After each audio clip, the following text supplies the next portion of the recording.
안녕하세요. 토리쌤 전은지입니다. 오늘은 아이들의 도전 행동, 문제 행동에 대해서 얘기를 나눠보려고 해요. ABA에서는 공통적으로 문제 행동의 기능을 한 네 가지 정도로 분류를 하고 있어요. 그 네 가지에 대해서 이야기를 하려고 합니다. 아이들에게서 어떤 문제 행동, 도전 행동이 반복적으로 나타난다는 것은 아이가 그 행동을 통해서 어떤 효과를 얻고 있기 때문에 계속 그 행동을 한다라고 생각을 할 수가 있어요. 아이가 그러면은 그 문제 행동을 통해서 얻고자 하는 것이 무엇이냐? 그게 바로 문제 행동의 기능인데요. 그 문제 행동의 기능을 공통적으로 한 네 가지 정도로 정리를 할 수가 있습니다.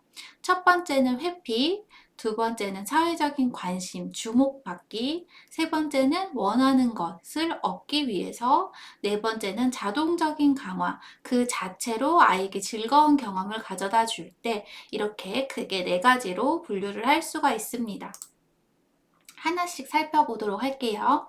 첫 번째 회피, 어떤 행동이나 자극을 피하거나 미루는 기능을 가지고 있을 때, 그러니까 아이가 그 문제 행동을 함으로써 자기가 하기 싫은 일을 피할 수 있는 거죠. 예를 들면은 옷을 갈아입히는 시간이에요. 옷을 갈아입어야 하는 시간인데 아이가 그때마다 계속 소리를 질러요. 그럼 이 소리를 지르는 행동의 결과로서 아이는 옷 입기가 중단될 수가 있습니다. 엄마가 조용히 해, 조용히 해 하면서 소리 지르지 마 이렇게 얘기를 하는 동안 옷 입기를 안 할 수가 있는 거예요. 그래서 그런 경우에는 아이가 회피하는 기능으로서 소리 지르기를 한다라고 볼 수가 있어요. 두 번째는 주목받기, 사회적인 관심 끌기 용인데요. 특히 이제 학교나 유치원에서 이런 경우가 많아요.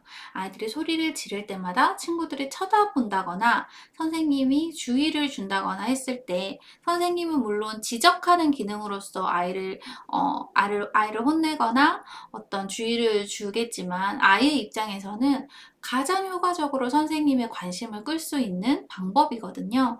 그런 경우에는 아이가 받기, 사회적 관심 끌기 기능으로서 문제 행동, 소리 지르기를 한다라고 볼 수가 있습니다.